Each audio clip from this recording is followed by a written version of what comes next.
আসসালামু আলাইকুম রহমতুল্লাহ। প্রিয় দর্শক, আশা করি সবাই আল্লাহর অশেষ মেহেরবানি ও দয়ায় ভালো আছেন। ভিক্ষুর ভাড়া।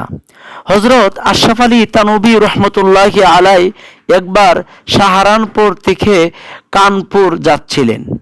সাথে থাকা আখের ভাড়া আদায়ের জন্য সেটাকে ওজন করাতে চাইলেন।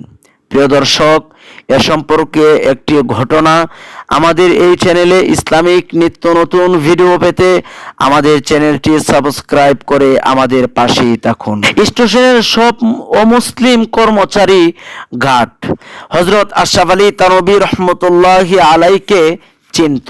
ঘাট বলল, হযরত, এই সামান্য আখ ওজন করার দরকার কি?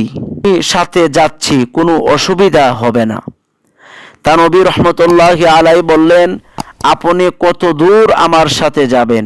বলল, গাজিয়াবাদ পর্যন্ত আমি আপনার সাথে যাব। আলী থানভী রহমতুল্লাহি আলাই বললেন, তারপরে কি হবে আমার? ঘাট বলল, সেখান থেকে যে ঘাটে আপনি উঠবেন তাকে আমি বলে দিব সে ঘাট পর্যন্ত যেন আপনাকে পৌঁছে দেয়। থানভী রহমতুল্লাহি আলাই বললেন, সে কত দূর পর্যন্ত যাবে? ঘাট বলল, সে কানপুর পর্যন্ত যাবে। আর আপনার সফর তো কানপুর পর্যন্তই, আপনার শেষ গন্তব্যস্থান তো কানপুর পর্যন্তই। আশরাফ আলী থানভী রহমতুল্লাহি আলাই বললেন, ঘাট সাহেব, আপনি আমার কথা শুনুন। কানপুরই আমার শেষ সফর নয়, আমার সফর তো আরো সামনে, সেটা আখেরাতে গিয়ে শেষ হবে। আল্লাহ পাকের সামনে আমাকে জবাবদিহি করতে হবে। তখন আপনার এই ঘাট আমার কি উপকারে আসবে? সুবহানাল্লাহ। এই ছিল সাহাবীদের অবস্থা। এই ছিল হযরত আশরাফ আলী থানভী রহমতুল্লাহি আলাই এর তাকওয়া। আজ আমরা তো ভাড়া সামান্য কম দেওয়ার জন্য বা মওকুফ করার জন্য কত বাহানাই না করি, তারা সুযোগ পেয়েও তা গ্রহণ করেননি। সুবহানাল্লাহ। আমাদের অবস্থা কিরকম আর আকাবিরদের অবস্থা কিরকম ছিল? তারাই তো একমাত্র আল্লাহ তাআলার প্রিয় বান্দা।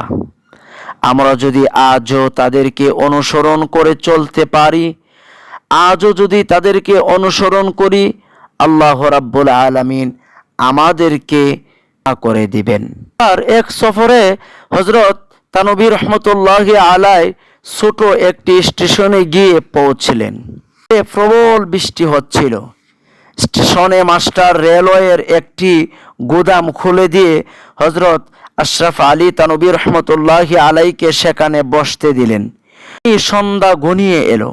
স্টেশন মাস্টার তার কর্মচারীকে হারিকেন জ্বালিয়ে দিতে বলল। হযরত আশরাফ আলী থানভী রহমতুল্লাহি আলাই এর সন্দেহ হলো, এটা আবার রেলওয়ের হারিকেন নয়তো, সরকারি সম্পদ নয়তো? কেননা যদি রেলওয়ের হারিকেন হয়ে থাকে তাহলে সেটা শুধু সরকারি কাজে ব্যবহার করা যাবে, ব্যক্তির জন্য ব্যবহার করা জায়েজ হবে না। কিন্তু তিনি আবার নিষেধও করতে পারছিলেন না, কেননা সে লোক তো হিন্দু। তাই মনে মনে দোয়া করতে আরম্ভ করলেন। সাথে সাথে দোয়ার ফল দেখা দিল। স্টেশন মাস্টার কর্মচারীকে ডেকে বলল, দেখো, আবার স্টেশনের হারিকেন জ্বালিয়ে দিও না, আমার ব্যক্তিগত হারিকেন জ্বালাও। হযরত আশরাফ আলী থানভী রহমতুল্লাহি আলাই এ কথা শুনে আল্লাহ পাকের শুকরিয়া আদায় করতে লাগলেন। সুবহানাল্লাহ। আল্লাহ পাক রব্বুল আলামিন আমাদেরকে সঠিক পথে চলার তৌফিক দান করুন। আমিন।